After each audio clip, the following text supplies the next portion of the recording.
Assalamualaikum warahmatullahi wabarakatuh. Saya Ramlan Haryadi, ingin menyampaikan ada 4 pendekatan dalam proses perencanaan. 1. Proses politik. Proses politik pemilihan presiden atau kepala daerah dipandang sebagai proses penyusunan rencana karena rakyat memilih berdasarkan program semacam pembangunan yang ditawarkan. Contoh program yang direncanakan seperti sebelumnya terpilihnya bupati atau wali kota tersebut. Bupati atau wali kota tersebut menyampaikan atau mengasih embel-embel kepada masyarakat bahwasanya di daerah ini akan direncanakannya pembangunan jalan atau pembangunan jembatan supaya masyarakat bisa lebih mudah mengakses ke kota. Jadi supaya masyarakat bisa lebih enak, lebih puas untuk menjalankan tersebut dalam hal kebutuhan sehari-hari. Misalnya masyarakat nih yang para pedagang tersebut untuk menempuh jarak ke kota itu sangat jauh sebelum adanya jembatan. Tetapi sudah adanya jalan jembatan, maka jarak tempuh tersebut akan lebih cepat, akan mudah ditempuh dengan lebih cepat. Maka dari itu bupati atau wali kota tersebut memberikan embel-embel sebelum dia naik duduk sebagai bupati atau wali kota. Dia memberikan embel-embel tersebut agar masyarakat mau memilih dia untuk sebagai bupati di tahun berikutnya gitu. Nomor 2, proses teknokratik. Proses ini perencanaan dilakukan oleh perencana profesional atau lembaga yang secara fungsional melakukan perencanaan dilakukan dengan metode dan rangka berpikir ilmiah. Di sini dimaksudkan saya kasih contoh seperti pembangunan rumah sakit atau klinik, di mana ini tidak hanya kita ngomong secara lisan, tapi kita bergerak.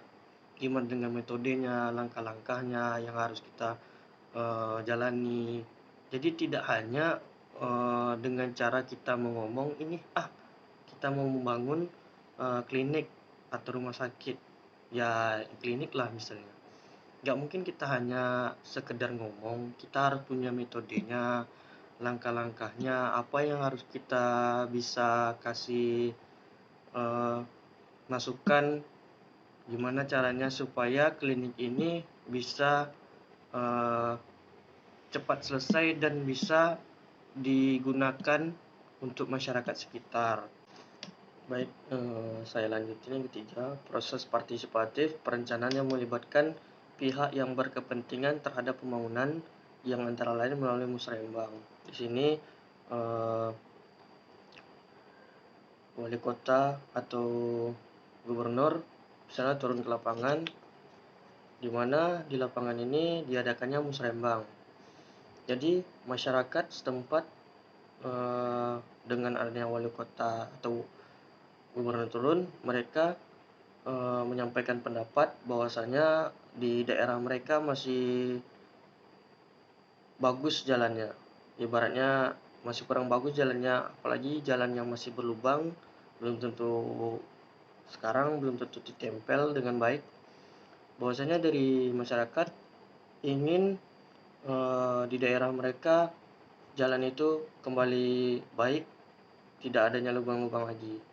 Jadi di situ bukan gagasan dari wali kota, tapi gagasan dari masyarakat tersebut. Baik, saya lanjutin poin yang terakhir, yaitu proses bottom up dan top down. Di sini perencanaan aliran prosesnya dari atas ke bawah atau dari bawah ke atas dalam hierarki pemerintahan. Baik, di sini saya ngambil dari bawah dulu, itu dari masyarakat. Yang seperti kita bisa contohkan tadi nomor 3. Di mana masyarakat tersebut menginginkan suatu jalan yang bagus, jalan yang tidak berlubang. Di situ masyarakat menyampaikan dari RT ke RW, dari RW bisa ke kelurahan, kelurahan, kecamatan. Dari kecamatan bisa sampai ke wali kota. Di situ ada prosesnya, ada jalannya, ada langkah-langkahnya. Disitulah makanya dari langkah-langkah tersebut sampai ke wali kota, sampai ke gubernur, apakah aspirasi dari masyarakat bisa dilaksanakan dengan cepat atau tidak. Maaf apabila ada salah dari saya, mohon maaf. Wabillahi taufiq wal hidayah. Assalamualaikum warahmatullahi wabarakatuh.